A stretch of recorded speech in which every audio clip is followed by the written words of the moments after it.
Bonjour, bonjour à tous. Bienvenue au Centre Il est écrit. J'ai l'impression de revenir en territoire connu après un long voyage. Ça fait quand même quelques semaines que je n'étais pas avec vous, mais c'est avec un grand plaisir que je vais vivre cette journée de sabbat avec vous. Et déjà le service de ce matin, je dois vous transmettre en passant les salutations de frères et sœurs d'Europe. Lorsqu'on était en France, j'ai prêché dans une église en France, et à la fin, les gens sont venus me voir en me disant « Bon, il faudra saluer les cousins québécois. » Alors, je le fais ce matin. Et également, vous avez des salutations de frères et des sœurs du Danemark, puisqu'on a aussi passé 2 semaines au Danemark, dans le pays de mon épouse. Et eux aussi nous ont dit de saluer l'Église ici. J'aime beaucoup cette dimension de l'Église qui est une Église mondiale. Pour ceux qui étudient l'école du sabbat, on en a parlé justement ce matin du fait que l'Église n'est pas juste une Église locale, mais on fait partie d'une famille et d'une famille mondiale. Alors, quelques annonces avant que nous commencions notre service. Tout d'abord, vous dire que en ce qui concerne l'émission Il est écrit, l'émission de demain matin à 7h sur V, c'est une émission qui a pour titre « Quand on doit dire au revoir ». C'est une émission que j'ai enregistrée il y a quelque temps. C'était après le décès de mon père. C'est en lien justement avec cette dimension du deuil et qu'est-ce que Dieu nous apprend aussi à travers le départ de ceux que nous aimons. Donc l'émission de demain matin, j'en profite pour vous rappeler que les émissions, il est écrit, à partir de la semaine suivante, pas demain, mais la semaine suivante, donc le premier dimanche de septembre, ne seront plus diffusées à 7h le dimanche matin sur V, mais à 8h. Hein, donc on gagne 1 heure pour les lèvres moins tôt. Dimanche, 8h. Et puis je vous rappelle aussi que vous pouvez en tout temps voir cette émission sur ilétécrit.tv, donc sur Internet. Vous rappelez aussi que cet après-midi, nous aurons la formation de disciples pour ceux d'entre vous qui peuvent rester avec nous ou revenir à 14h30. On a prévu de faire au parc si la météo se maintient. En fait, je pense que quelques-uns d'entre nous vont aller manger au parc. On va pique-niquer là-bas et on vous invite à venir avec nous ou venir nous rejoindre à 14h30 pour une formation de disciples au Parc Maisonneuve à partir de 14h30. Et cet après-midi, j'en dirai un mot tout à l'heure dans mon message, on ne va pas parler de l'Apocalypse aujourd'hui, mais on va parler de quelque chose d'important. Pourquoi et comment mémoriser des textes de la Bible? Alors, soyez présents, j'aurai aussi un petit peu de matériel à vous remettre. Vous rappelez aussi pour les jeunes en particulier que la retraite spirituelle des jeunes aura lieu du vendredi 7 au soir jusqu'au dimanche 9 septembre. Si vous êtes jeune et si vous voulez participer à cette retraite spirituelle, vous pouvez en parler avec Clifford, qui est là, ou avec un autre des responsables de la jeunesse. Et puis, le 15 septembre, donc le samedi suivant, nous aurons le repas du Seigneur, la Sainte Seine, auquel on est tous invités à participer.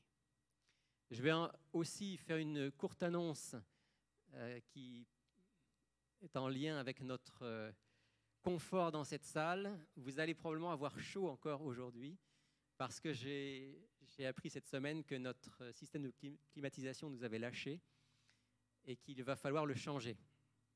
On va le faire le plus vite possible, mais ça n'a pas été possible de le faire durant cette semaine. Donc probablement, si le Seigneur le permet, dans la semaine qui vient. Si tout va bien, samedi prochain, vous aurez une salle climatisée. Pour aujourd'hui, eh bien, mettez-vous dans l'esprit, dans les conditions des premiers chrétiens qui se réunissaient parfois sous des chaleurs torrides en Israël ou dans le Proche-Orient et qui, ensemble, louaient Dieu et écoutaient sa parole. On va être un petit peu dans ces conditions pour ce matin, mais je suis sûr que ça va très bien se passer. Je vous invite à un moment de recueillement maintenant. Invitez le Seigneur pour que nous puissions lui rendre un culte qui lui soit agréable.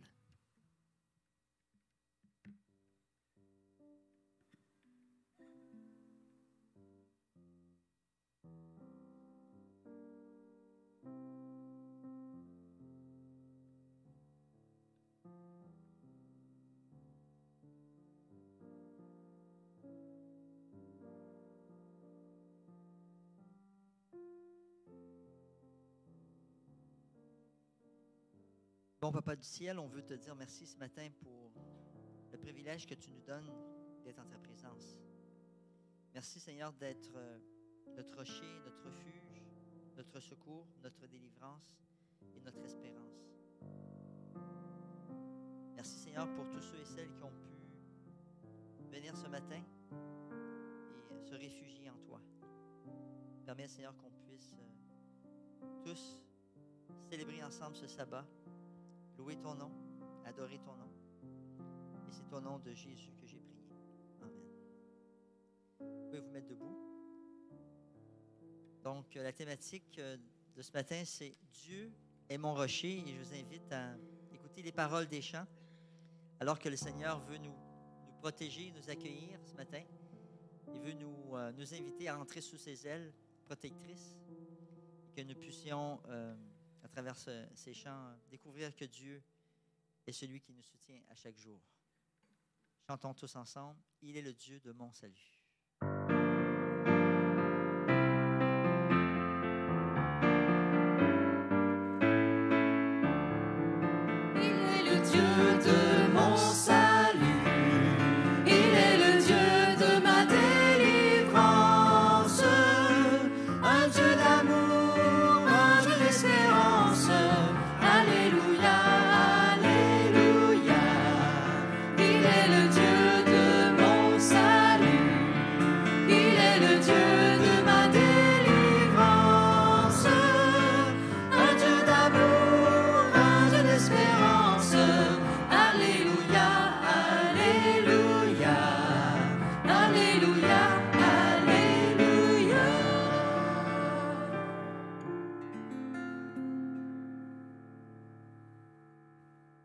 Peu importe les tempêtes, peu importe les obstacles qui sont devant nous, le Seigneur peut devenir notre refuge et notre abri.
Il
suis tranquille, car tu es là.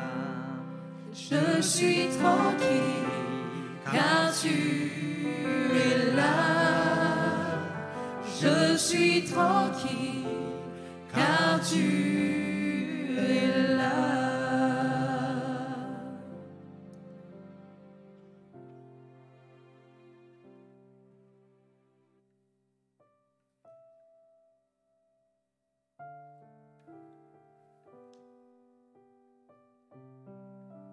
Au chef des chantres, des fils de Corée.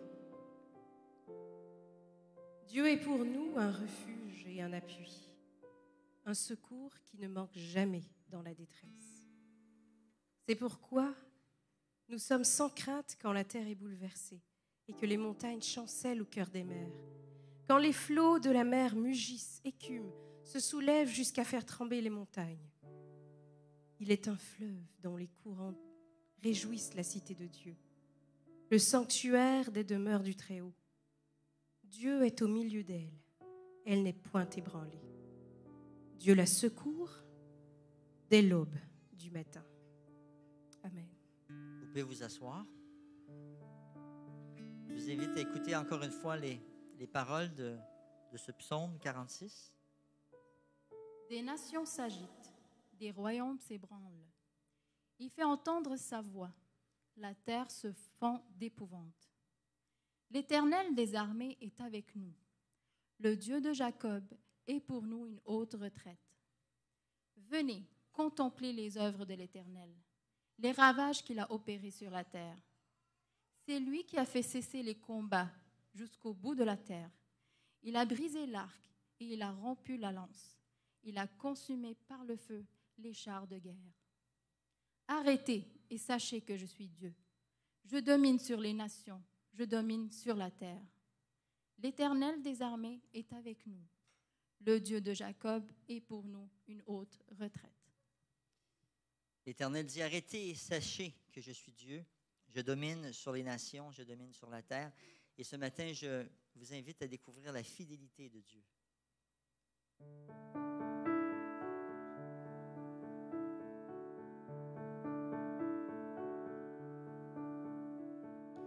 Dieu fidèle, tu ne changes pas. Éternel, mon rocher, ma paix. Dieu puissant, je m'appuie sur toi. Et je crie vers toi, car tu es mon Dieu. Oui, je crie vers toi, j'ai besoin de toi. Tous ensemble. Dieu fidèle, tu ne changes pas.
Oui, Seigneur, c'est toi notre seul espoir.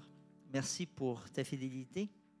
Et c'est pour cette raison que ce matin, j'aimerais vous inviter à une période de prière 2 par 2. Donc, j'aimerais demander aux gens qui sont de ce côté-ci, qui vont prier spécialement 2 par 2 pour les familles du centre et pour vos familles et pour les familles qui nous visitent. J'aimerais demander à tous ceux qui sont dans le milieu ici de prier aussi 2 par 2 et de prier pour les malades. Donc, on a des gens ici qui sont malades, il y a des gens aussi dans nos familles qui sont aussi malades. Donc, je vous demanderai de prier spécialement pour ceux qui sont malades. Et j'aimerais demander à cette dernière rangée ici aussi de trouver votre partenaire, de prier 2 par 2 sans trop se déplacer et de prier pour l'accomplissement de la mission que Jésus nous a confiée. Donc, sans plus tarder, nous aussi, en avant, nous allons prier. Et pour fermer cette session de prière, je ferai à la fin une prière audible. D'accord? Donc, je vous invite dès maintenant à prier. Donc, pour les familles, pour les malades et pour la mission que Dieu nous a confiée aussi au Québec.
Bon Papa du ciel, on veut te dire merci ce matin pour le privilège que tu nous donnes en tant que communauté chrétienne de prier, Seigneur.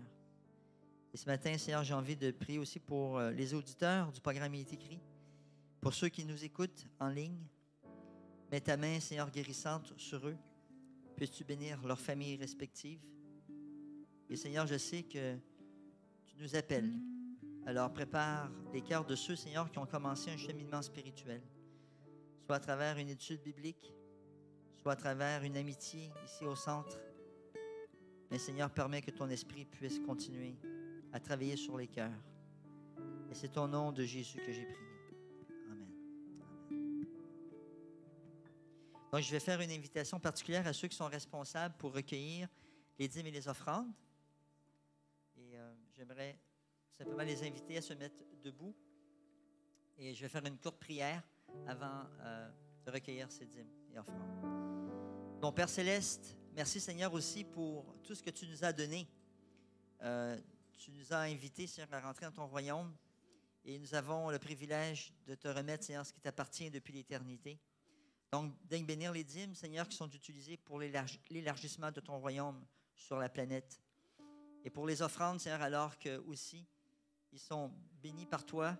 Et on te demande, Seigneur, de les bénir afin qu'ils puissent être utilisés, justement, Seigneur, pour les églises locales. Tu sais, Seigneur, qu'il y a plusieurs besoins dans une église. Et à travers ce soutien financier, on réussit, Seigneur, à maintenir la communauté. Et on te remercie, Seigneur, pour ta fidélité envers nous. Seigneur, tu nous donnes l'eau, tu nous donnes la pluie, tu nous donnes le soleil, tu nous donnes la vie, tu nous donnes la respiration et l'air. Tout appartient, Seigneur. Et ce matin, on veut reconnaître dans ce geste de fidélité aussi, Seigneur, que c'est toi, le souverain et le roi des rois. Et c'est au nom de Jésus que j'ai prié. Amen. Amen.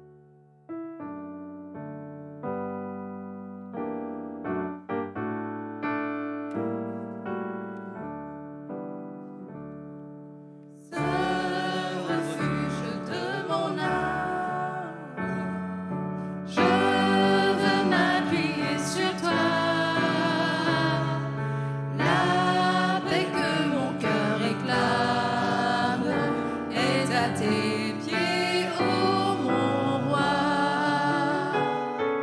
Jésus Sauveur, que je t'aime, ô toi qui mourus pour moi et qui veux dans le ciel même qu'un jour je règne avec toi. Sur ta croix victime sainte, mon péché fut expié. Plus d'angoisse, plus de crainte, ton sang m'a purifié. Jésus Sauveur, que je t'aime, ô toi qui mourus pour moi et qui veux dans le ciel même qu'un jour je règne avec toi. Il n'est aucune autre chose qui peut apaiser mon cœur. En toi seul je me repose, en toi mon puissant Sauveur. Jésus Sauveur, que je t'aime, ô toi qui mourus pour moi et qui veux dans le ciel même qu'un jour je règne avec toi.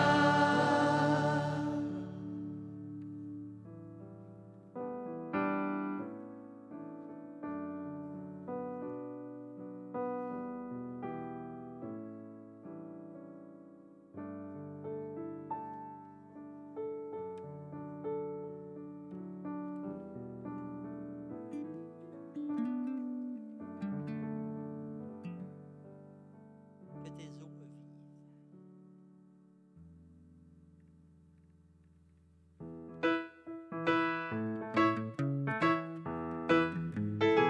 Je vais vous demander de vous mettre debout pour ce chant.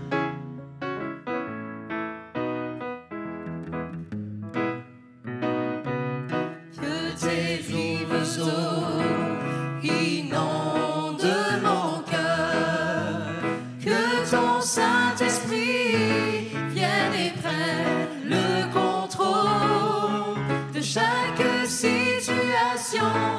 qui trouble mes pensées, mes soucis, mes fardeaux, à tes pieds je dépose. Jésus,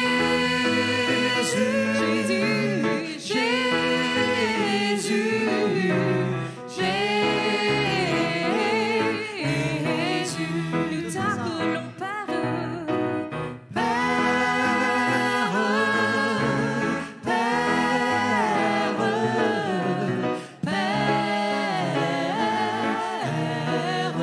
nous t'appelons Esprit,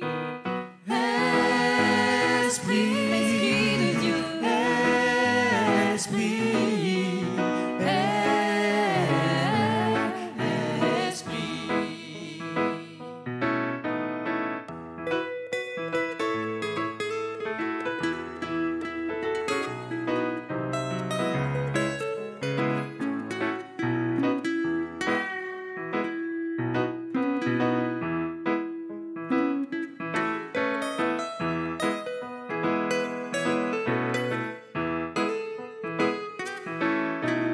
que tes vives eaux inondent mon cœur, que ton Saint-Esprit vienne et prenne le contrôle de chaque situation qui trouble mes pensées, mes soucis, mes fardeaux, à tes pieds je dépose.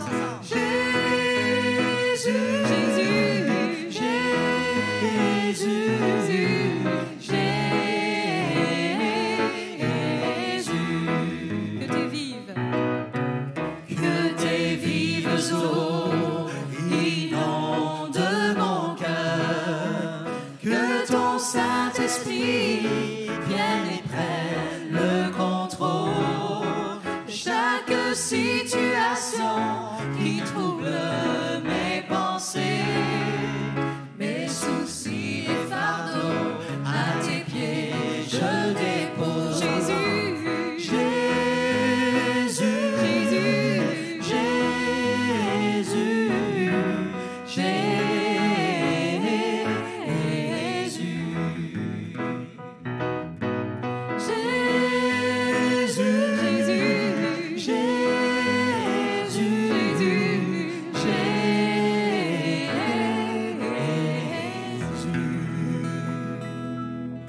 Amen. Vous pouvez vous asseoir. Avec ces paroles, j'aimerais inviter le prédicateur du jour, qui est le pasteur Rémi Ballet, le pasteur du Centre écrit de Montréal. Donc, à toi la parole, Rémi, et que le Seigneur puisse nous bénir avec sa parole ce matin.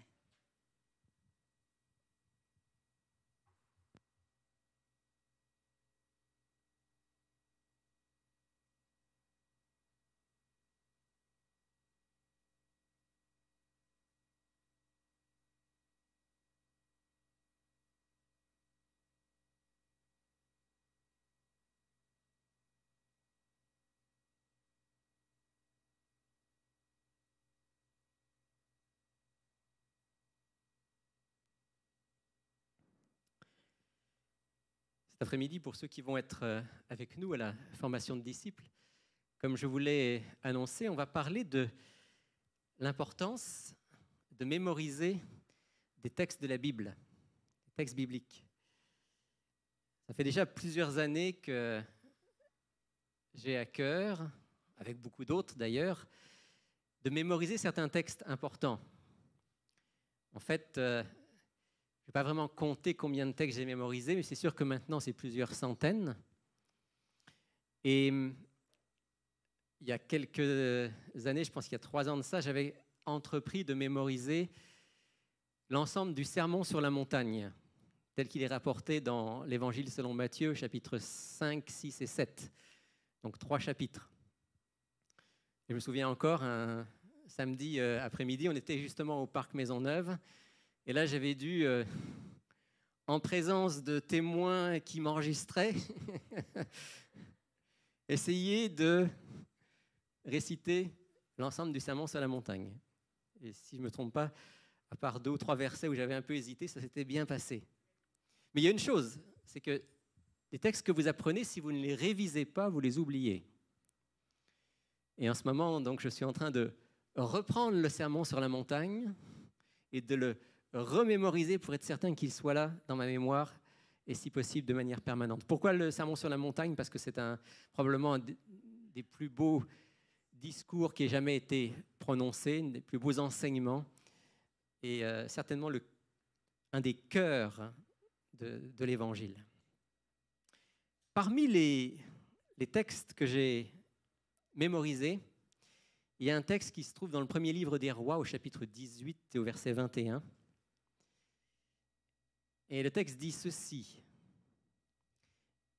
Alors Élie s'approcha de tout le peuple et leur dit, « Jusque à quand clocherez-vous des deux côtés?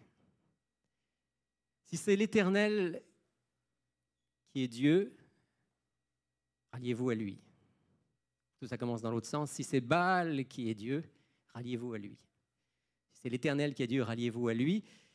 Et le verset termine en disant, « Le peuple ne lui répondit rien. » Et ce matin, alors que je réfléchissais à ce que j'allais partager avec vous, j'ai décidé que j'allais non pas continuer la série sur les 10 paroles, on va continuer. Dès la semaine prochaine, on va reprendre les fameuses 10 paroles, les 10 commandements.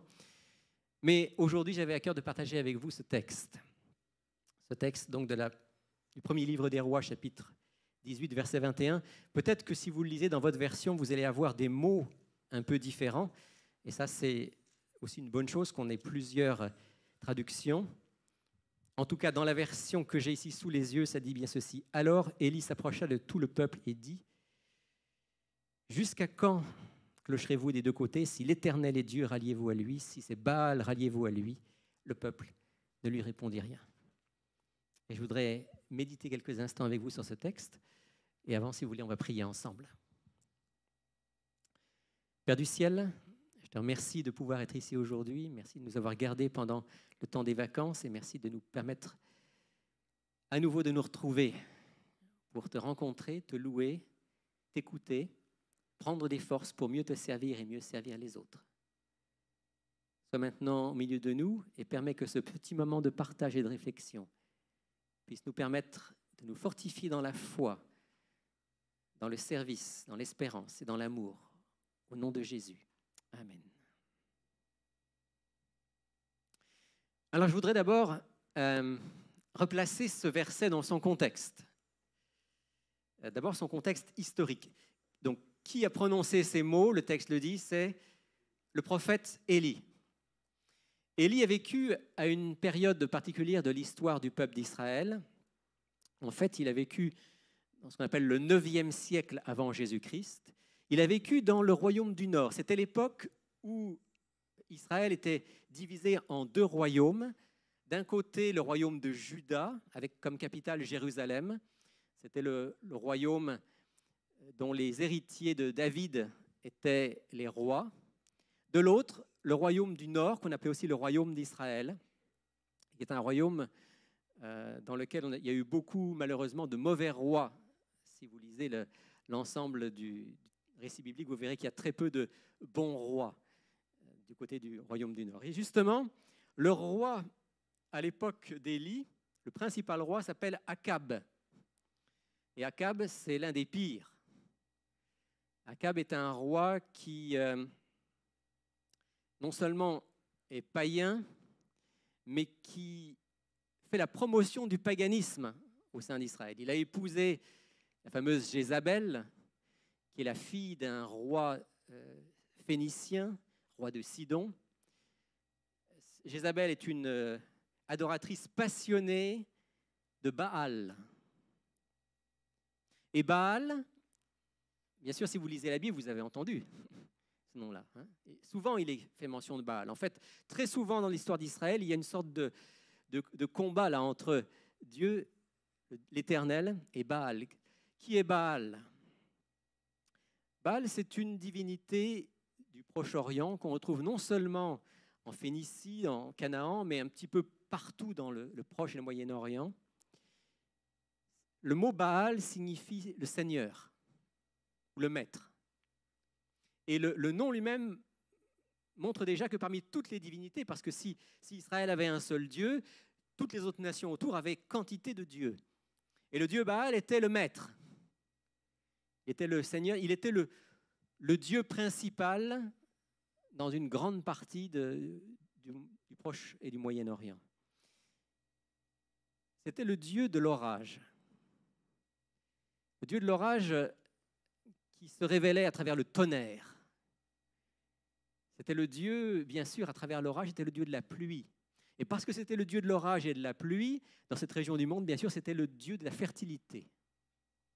C'était le dieu qui fertilisait les terres pour permettre la survie. Et on comprend pourquoi il était devenu le dieu principal, parce que survivre était la principale préoccupation des gens de cette région. Et donc, on servait le dieu de la fertilité, le dieu de la pluie, le dieu Baal. Parfois, il est présenté comme le fils de Dagon. Peut-être vous avez vu déjà aussi ce dieu. Dans la Bible, il est mentionné en particulier chez les Philistins. Dagon était le dieu du blé et de l'agriculture. Et Baal, censé être son fils, était donc le dieu de l'orage et de la pluie. Et Baal prend différentes formes à différents endroits. C'est pour ça que dans la Bible, on parle souvent des Baals au pluriel, parce que aussi Baal était adoré dans ce qu'on appelait les hauts lieux. Pourquoi les hauts lieux? Parce qu'on dédiait des autels à Baal, généralement sur des collines, voire sur des montagnes. Alors, il y avait le Baal Saphon, ça c'était le Baal qu'on adorait sur la montagne du Nord. Il y avait le Baal Carmel. Et ça va nous ramener à notre texte d'aujourd'hui, où il s'est passé quelque chose sur le Carmel. Le Baal qu'on adorait sur le mont Carmel, le Baal Péor, si vous vous souvenez, à l'époque du peuple d'Israël dans le désert. Un dieu donc associé aux montagnes, un dieu de l'orage et de la pluie, un dieu de la fertilité, le dieu principal dans cette région du monde à l'époque d'Élie et du peuple d'Israël. Et c'est dans ce contexte-là qu'apparaît le prophète Élie. Et c'est d'ailleurs très particulier quand vous lisez le livre des rois, on raconte l'histoire, et puis d'un seul coup, chapitre 17, verset 1er, apparaît Élie sans qu'on l'annonce. Élie le Tishbite, l'un des habitants de Galaad, dit à Akab, « L'Éternel est vivant, le Dieu d'Israël, devant qui je me tiens. Il n'y aura ces années-ci ni rosée ni pluie, sinon à ma parole. » Donc un homme, un prophète qui surgit apparemment de nulle part, qui poussé par l'Éternel va voir le roi, Akab, et lui dit, « Voilà la parole de l'Éternel, il n'y aura pas de pluie, si ce n'est à ma parole. » Et vous comprenez avec ce que je vous ai dit que cette parole d'Élie est directement une attaque contre Baal. Parce que Baal est le dieu qui doit apporter quoi? La pluie. D'ailleurs, dans la mythologie, il y avait toute une histoire. Baal mourait et ressuscitait tous les ans. Il mourait à la fin de la saison des pluies et il ressuscitait au moment où les pluies revenaient.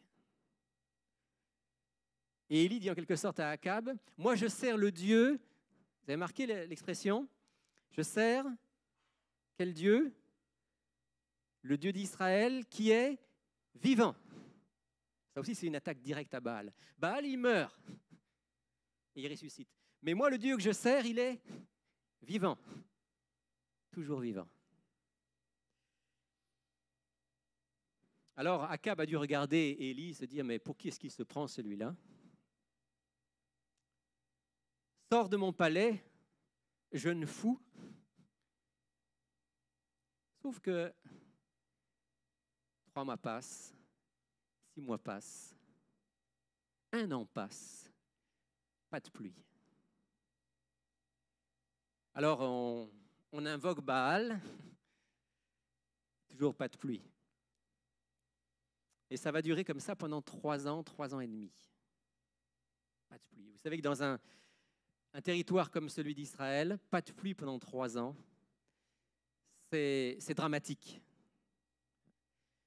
C'est plus de plus de sommeil, plus de récolte, plus de nourriture. La situation devient extrêmement difficile.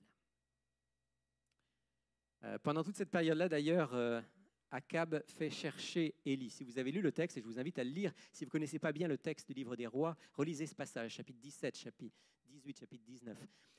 Pendant cette période-là, Élie se cache. Pourquoi est-ce qu'il se cache? Parce qu'Akab en veut à sa peau. Il veut le retrouver. Et il veut lui faire payer pour ce qui arrive. Élie se cache. Il est nourri d'abord par les corbeaux. Dieu avait promis de le nourrir.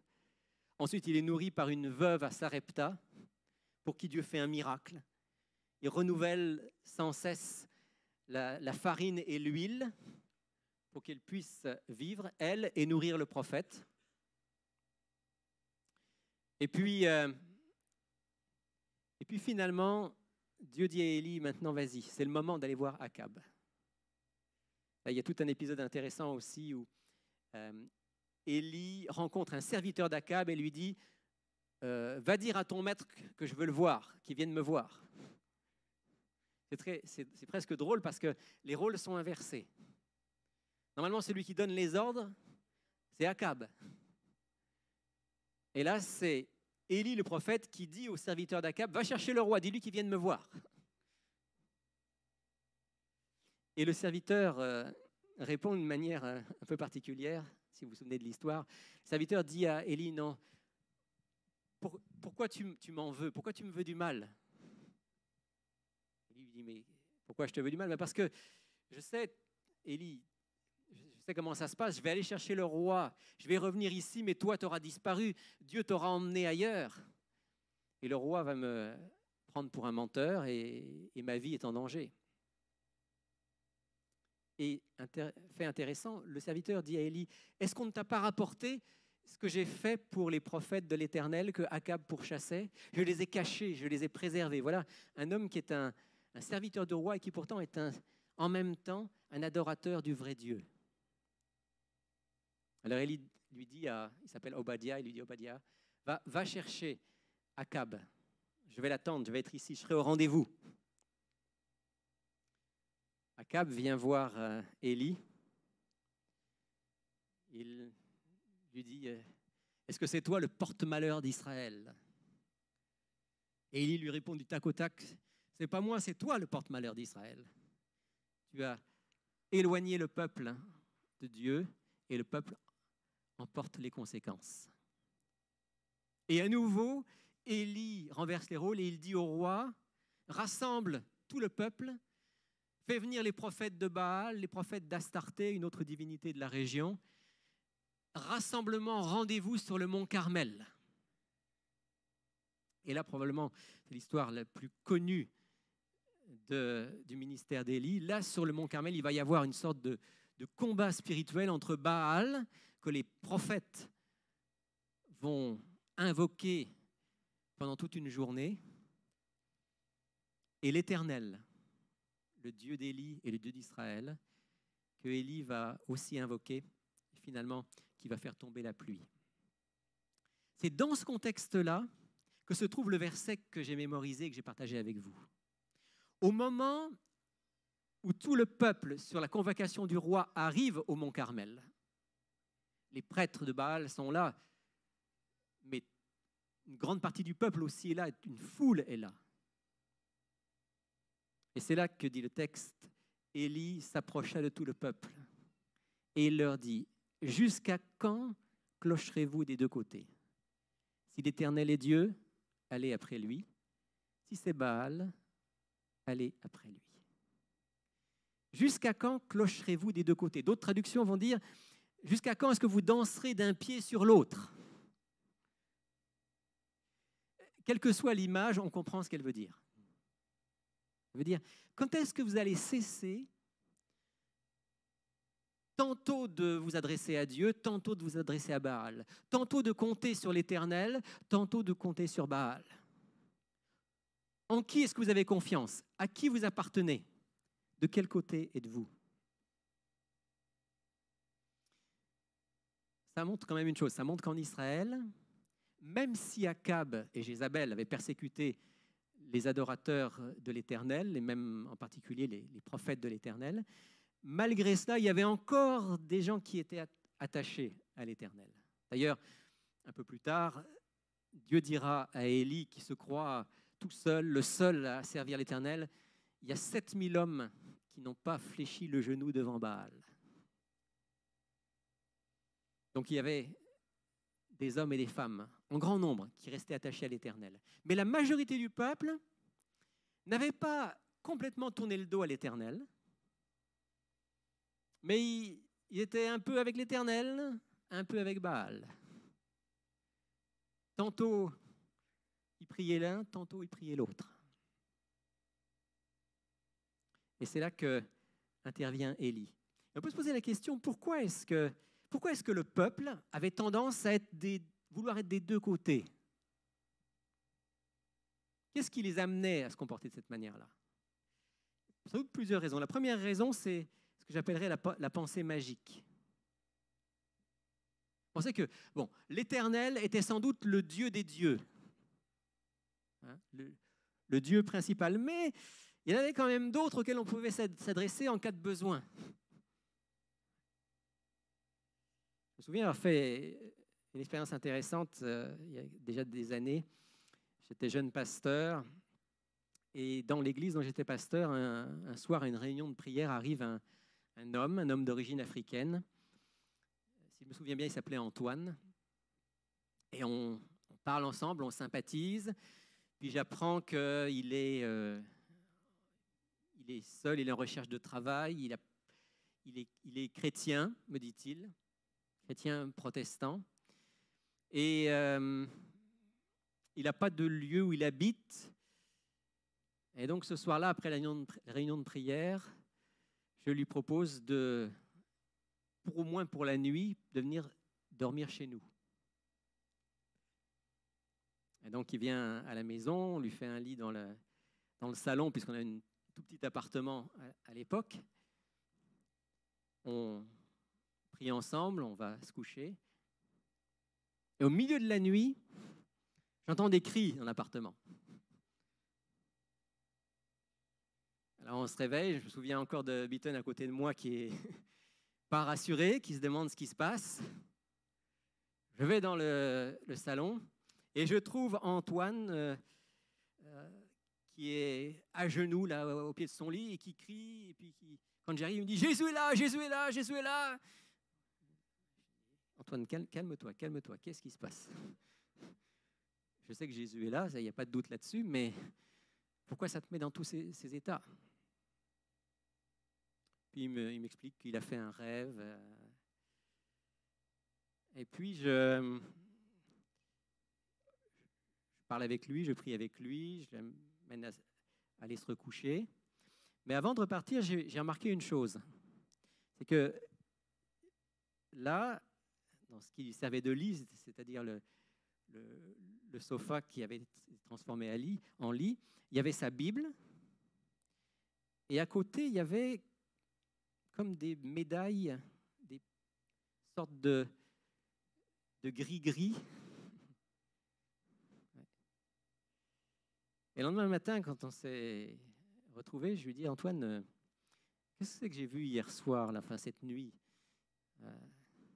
à côté de ta Bible ?» Il dit « Ah, ça c'est parce que c'est pour conjurer les mauvais esprits. »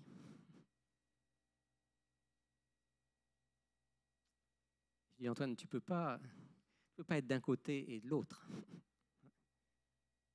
Tu sais très bien que ces médailles-là, hein, elles t'ont été données par qui? Oh, c'est un sorcier.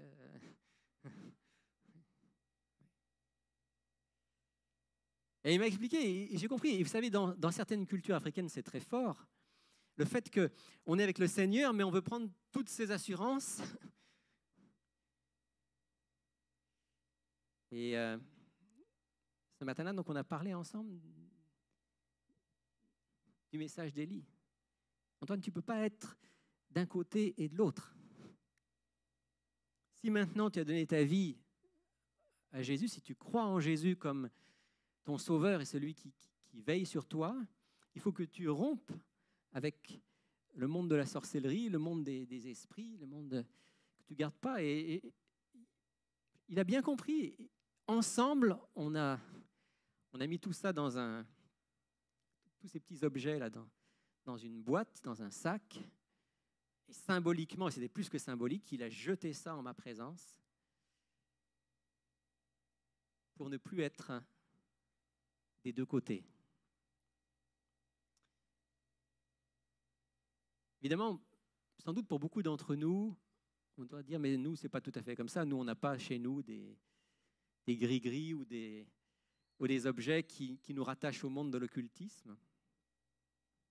Et pourtant, nous aussi, on peut clocher des deux côtés, comme dit le texte. On peut clocher des deux côtés en ce sens que d'un côté, on compte sur Dieu, on vit avec Dieu, mais de l'autre, on sert aussi certains dieux humains qui peuvent nous aider, peuvent nous être utiles au cas où. Et les dieux de nos sociétés sont bien plus volontiers le dieu de l'argent ou de la richesse, le dieu de la science et de la technique, le dieu de la renommée. Comment est-ce qu'on sait qu'on peut parfois servir ces dieux-là et clocher des deux côtés?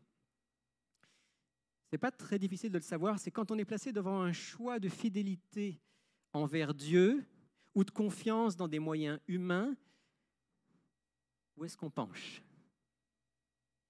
Prenons deux exemples concrets. Quelques semaines, j'ai rencontré quelqu'un qui est un membre de notre Église, qui est très engagé en tant que chrétien et qui même participe régulièrement au service du sabbat, comme on le fait aujourd'hui. Il me disait, tu sais, moi je suis convaincu de l'importance de servir Dieu puis du sabbat, mais tu sais, j'ai besoin d'argent. Alors, de temps en temps, quand j'ai des contrats le jour du sabbat, il faut que je les prenne. Je n'ai pas le choix, j'ai besoin d'argent. Ça veut dire quoi? Ça veut dire de manière consciente ou inconsciente qu'on sert Dieu, le Dieu de la création, qui entre autres nous a donné comme signe de son pouvoir créateur le jour du sabbat, mais que quand j'ai l'impression que c'est plutôt l'argent qui va me permettre de m'en sortir, mais là je vais servir celui que Jésus appelle Mammon, le Dieu des richesses. Dans le même registre, je parlais il y a quelque temps avec quelqu'un qui me disait que comme il y avait quand même des besoins dans sa famille et qu'il n'arrivait pas tout à fait à s'en sortir avec son travail, alors en plus il travaillait au noir. Il faisait pas mal d'argent en travaillant sans le déclarer. Alors, si le premier exemple que j'ai donné montre qu'il y a un manque de confiance en Dieu qui a donné le 4e commandement, l'exemple que je suis en train de donner montre qu'il y a un manque de confiance envers Dieu qui a donné aussi un autre commandement qui dit « Tu ne déroberas point ». En fait, à nous aussi, Dieu nous dit à travers Élie, jusqu'à quand vous allez clocher des deux côtés? Jusqu'à quand vous allez dire que vous servez Dieu de tout votre cœur en le chantant fort le samedi matin, mais lorsqu'il y a un choix à faire de fidélité envers Dieu ou de compter plutôt sur des moyens humains, de choisir les moyens humains? Jusqu'à quand? Si c'est l'argent, si c'est qui va vous permettre d'avoir la vie, allez-y. Si c'est Baal, allez après lui. Mais si c'est Dieu, si c'est vraiment Dieu, alors allez après lui et servez-le vraiment. Jésus le dit à sa manière dans l'Évangile selon Matthieu, vous connaissez bien ce texte, au chapitre 6. Matthieu, chapitre 6.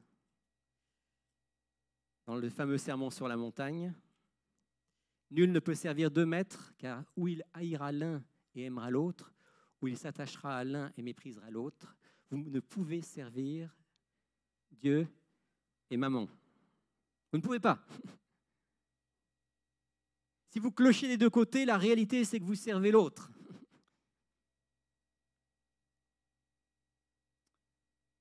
Alors c'est vrai qu'à l'époque d'Élie, c'était difficile parce que Baal était tellement populaire.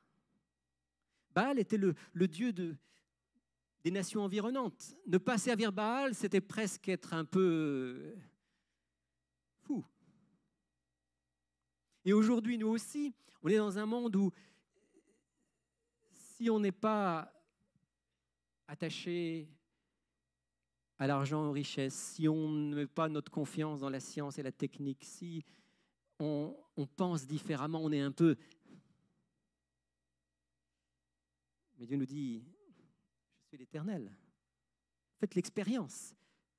Faites l'expérience que je suis l'Éternel, ne clochez pas des deux côtés. Il y a une autre raison pour laquelle le peuple d'Israël avait tendance à clocher des deux côtés, à servir Baal, c'est que le culte du dieu Baal était un culte qui faisait énormément appel au sens et au plaisir.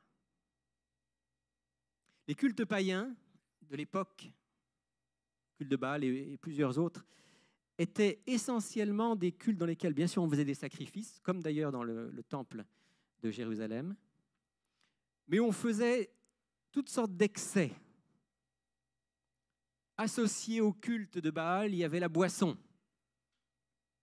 Et on pensait que, en quelque sorte, à travers l'alcool, on était dans un état où on était en communion avec la divinité, avec le Baal. Dans le culte de Baal, il y avait une sexualité débridée, il y avait des prostituées sacrées qui étaient censées permettre là aussi d'être en communion avec la divinité. Il y avait une musique excitante, voire hypnotisante. Tous les débordements étaient permis dans le cadre du culte de Baal. Alors le peuple d'Israël, parfois se laissant aller à ses instincts les moins sanctifiés, trouvait dans ce culte quelque chose d'agréable. Application pour nous aujourd'hui. L'amour du plaisir fait que parfois on danse d'un pied sur l'autre. Oui, on a un pied dans l'Église, mais on a aussi un pied dans le monde parce qu'il y a des choses qu'on veut vivre, puis dans l'Église, on ne nous encourage pas à les vivre. Un pied avec Dieu, un pied de l'autre côté. À l'Église le sabbat matin, dans une boîte de nuit le soir. Dans la Bible et la prière, en commençant la journée, dans des films un peu douteux, violents, films d'horreur, immoraux, plus tard dans la journée. Et vous comprenez ce que je veux dire? On est sensible au message de l'Évangile, on est sensible au chant, on est sensible aux prédications, mais on ne veut pas lâcher certaines idoles qu'on chérit. Alors, on cloche des deux côtés, on danse d'un pied sur l'autre. Notre époque ressemble étrangement à celle d'Élie. C'est l'apôtre Paul, dans sa deuxième lettre à Timothée, qui va justement nous mettre en garde contre la tentation de clocher des deux côtés. Je lis dans la lettre qu'il envoie à Timothée, deuxième lettre à Timothée, chapitre 3, versets 1 à 5. « Sache que dans les derniers jours surgiront des temps difficiles, car les hommes seront égoïstes, amis de l'argent, fanfarons, orgueilleux, blasphémateurs, rebelles à leurs parents, ingrats, sacrilèges, insensibles, implacables, calomniateurs, sans frein, cruels, ennemis des gens de bien, traîtres, impulsifs, enflés d'orgueil, aimant leur plaisir plus que Dieu. » Intéressant. Aimant leur plaisir plus que Dieu. Je vais faire une parenthèse ici. Le plus grand plaisir, c'est de vivre avec Dieu. Et en vous disant ça, je parle d'expérience et je sais que plusieurs d'entre vous, j'ai entendu des amens, peuvent dire la même chose. Le plus grand plaisir, c'est de vivre avec Dieu et selon ses lois. Les autres plaisirs, oui, ils existent, bien sûr. Il y a des plaisirs loin de Dieu, il y a des plaisirs même qui sont contre la volonté de Dieu. Ces plaisirs-là, ils existent, mais ils ne donnent pas de bonheur profond. Ils ne donnent pas de joie profonde. Mais quand vous faites le bien, quand vous vivez avec l'Éternel, vous dites, l'Éternel est Dieu, je vais avec lui, je vais après lui. Là, vous pouvez vivre le plaisir le plus profond que Dieu donne. Mais souvent, nous les êtres humains, nous sommes enchaînés par des plaisirs qui finalement laissent un goût amer. Vous connaissez ces plaisirs-là. Sur le moment, on a l'impression qu'on est bien, mais ça dure tellement peu de temps. Et après, ça nous laisse un goût amer.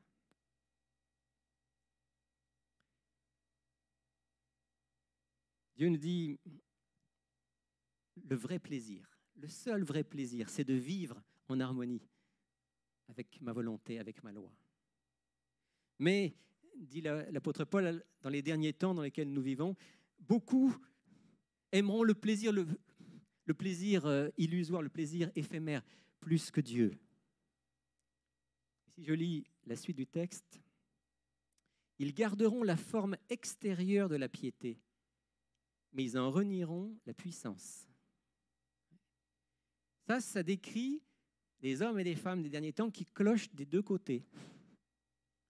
C'est-à-dire qu'ils gardent la forme extérieure de la piété. Ils continuent à aller à l'église, ils continuent à prier, peut-être même à lire la Bible, mais ils ne connaissent pas la force, la puissance de l'action de Dieu dans leur vie. Parce qu'ils sont encore attachés à des Baals, aux Baals modernes. Je suis frappé de voir dans le christianisme contemporain, souvent prôné dans les églises, y compris parfois dans les églises adventistes, à quel point on a tendance à promouvoir un christianisme cool. Pas trop contraignant. Tu vas à l'église, tu chantes « Alléluia, Jésus est vivant ». Après, tu peux sortir, aller boire ta bière dans le bistrot d'à côté, il n'y a aucun problème. Et vivre ta vie comme tu as l'habitude de la vivre. Ce christianisme qui veut, en quelque sorte, à la fois être avec Dieu, parce qu'on est quand même bien conscient que sans Dieu, il manque quelque chose, puis qu'il est notre Créateur, mais de l'autre, ça ne change quand même pas trop de choses dans nos vies, dans nos habitudes, dans ce qu'on a envie de vivre. Et Élie nous dit ce matin, de la part du Seigneur, jusqu'à quand allez-vous clocher des deux côtés? Choisissez. Si vous ne voulez pas vivre pleinement avec l'Éternel, si vous voulez faire plein de compromis, allez carrément avec Baal. Ce sera plus clair. Jésus l'a dit d'une autre manière dans sa lettre à Laodicée dans l'Apocalypse. Si vous vous souvenez de ce passage, dans le livre de l'Apocalypse au chapitre 3, c'est Jésus qui parle à différentes églises, puis la dernière à laquelle il parle, c'est l'église de Laodicée. Et vous savez que Laodicée, c'était une église d'Asie mineure de l'époque, mais que prophétiquement, ça représente aussi l'église, et spécialement l'église de la fin des temps, puisque c'est la dernière qui est mentionnée. Et versets 15 et 16, il dit ceci. « Je connais tes œuvres, tu n'es ni froid ni bouillant. Si seulement tu étais froid ou bouillant, ainsi parce que tu es tiède, que tu n'es ni froid ni bouillant, je vais te vomir de ma bouche. » Voilà ce que dit Jésus à l'église de Laodicée. Sois froid ou bouillant, Baal ou l'Éternel. Mais Laodicée avait un pied chez Baal, un pied chez l'Éternel. Et Jésus dit, parce que tu es tiède, je vais te vomir de ma bouche. Pourquoi est-ce qu'il vaut mieux être froid ou bouillant? Pourquoi il vaut mieux être bouillant? Ça, on comprend. Si on est bouillant pour l'Éternel, alors ça veut dire qu'on lui appartient totalement. C'est clair. Et pourquoi est-ce qu'il vaut mieux être froid que tiède?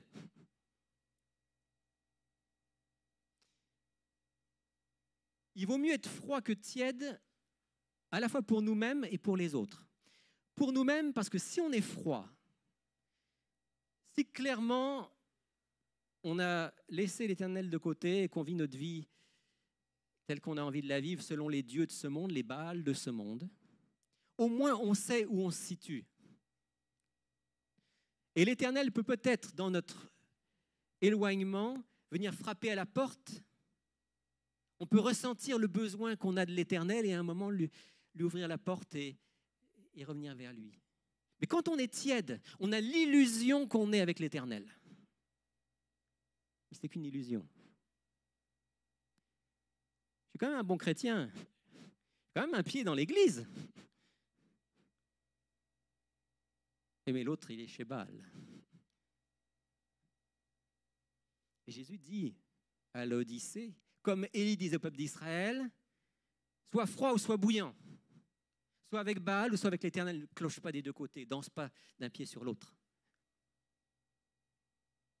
La deuxième raison pour laquelle il vaut mieux être froid ou bouillant plutôt que tiède, c'est pas seulement pour nous, c'est pour ceux qui nous entourent.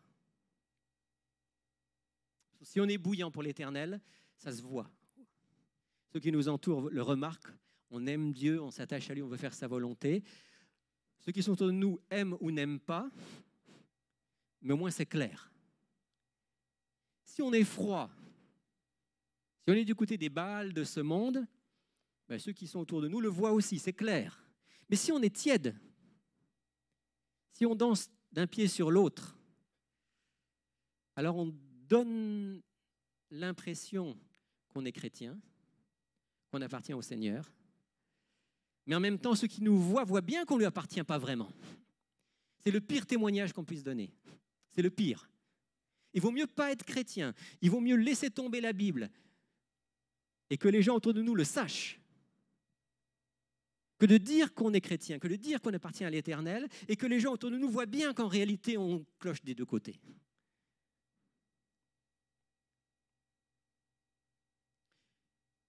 C'est la raison pour laquelle, ce matin, je voulais simplement partager avec vous ce texte qui m'a interpellé moi-même, disant « Jérémie, cloche pas des deux côtés. Mais bon, j'appartiens au Seigneur, j'ai choisi de lui appartenir, mais je sais que vous, comme moi, on a parfois ce combat. Et ce que Dieu me disait, c'est, toi, là tu es en vacances, tu reprends des forces physiques, morales, spirituelles, prends des forces, mais prends des forces pour ensuite me servir à fond, complètement. Ne laisse pas dans ton esprit des choses secondaires devenir des dieux. Ne laisse pas des idoles prendre une place dans ta vie. Appartiens-moi totalement, sers-moi totalement. Et là, non seulement tu vas trouver la vraie joie, mais tu vas vivre aussi des expériences comme Élie et le peuple. Vous connaissez la suite de l'histoire. Le peuple est là, il y a Baal et ses 400 prophètes, il y a l'Éternel et Élie tout seul. Et les 400 prophètes, pendant toute la journée, sont là et ils implorent Baal pour qu'il pleuve et ils chantent et ils dansent. Et ils vont même se faire des incisions. Il y avait des pratiques d'automutilation chez les prophètes de Baal. Il ne se passe rien. Et même Élie, à un moment, va se moquer d'eux en disant criez plus fort, peut-être qu'il dort. Ou il est en voyage. Et finalement, à la fin de la journée, Élie va dire au peuple, approchez-vous maintenant. Il va prier. Et remarquez que pour Élie, il a fallu faire un acte de foi parce qu'il n'a pas prié, puis la pluie est tombée. Il a dû prier 7 fois.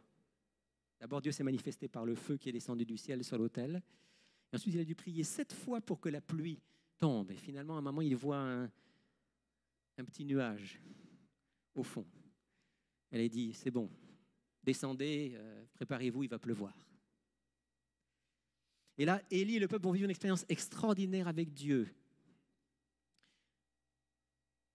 Mais le message de Dieu, au-delà de la pluie, c'était de dire, oui, l'Éternel est Dieu, ralliez-vous à lui. de tout votre être, de tout votre cœur. Cessez d'être partagés. Soyez entièrement à lui.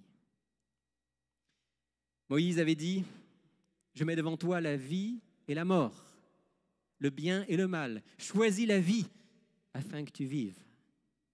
Josué avait dit, choisissez aujourd'hui qui vous voulez servir. Ou les dieux que vos pères ont servis de l'autre côté du fleuve, ou l'Éternel. Moi et ma maison, nous servirons l'Éternel. Élie avait dit, jusqu'à quand clocherez-vous des deux côtés? Si l'Éternel est Dieu, allez après lui. Si c'est Baal, allez après lui. Jésus a dit, vous ne pouvez servir Dieu et Mammon. Cherchez premièrement le royaume de Dieu et sa justice. Tout le reste vous sera donné par-dessus. Faites-lui confiance. Alors aujourd'hui, je nous invite à décider à nouveau de ne pas clocher des deux côtés, de ne pas danser d'un pied sur l'autre, mais de choisir, peut-être pour la première fois pour certains d'entre nous, ou à nouveau pour plusieurs d'entre nous, de choisir d'appartenir à celui que nous appelons le Seigneur. Quand on parle de Jésus, on dit le Seigneur. Et j'aime ce commentaire d'un pasteur évangélique qui dit quand vous dites le Seigneur, quand vous priez le Seigneur, réfléchissez bien à ce que vous dites. Parce que le Seigneur, ça veut dire le Maître. Ça veut dire celui qui dirige votre vie. Et si vous n'êtes pas prêt à cela, il vaut mieux arrêter de l'appeler comme ça. Mais si vous voulez vous rallier à lui, si vous voulez qu'il puisse diriger vos vies, purifier vos vies, transformer vos vies, vous donner de vivre cette vie pleine et entière, si vous êtes prêt à délaisser les Baals et les idoles, alors attachez-vous à lui. Dites avec l'apôtre Paul, si je vis, ce n'est plus moi qui vis, c'est le Christ qui vit en moi. Amen.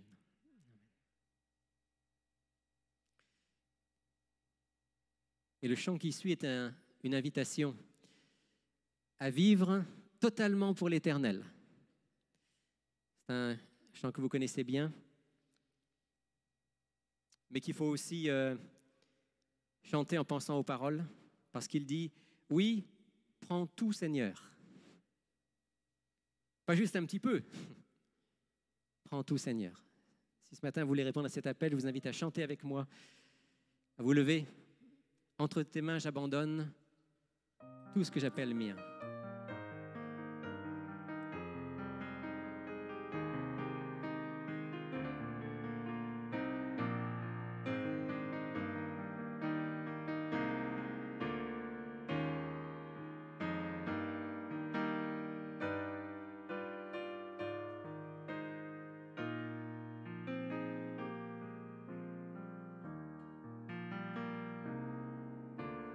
Entre tes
Priez sans cesse.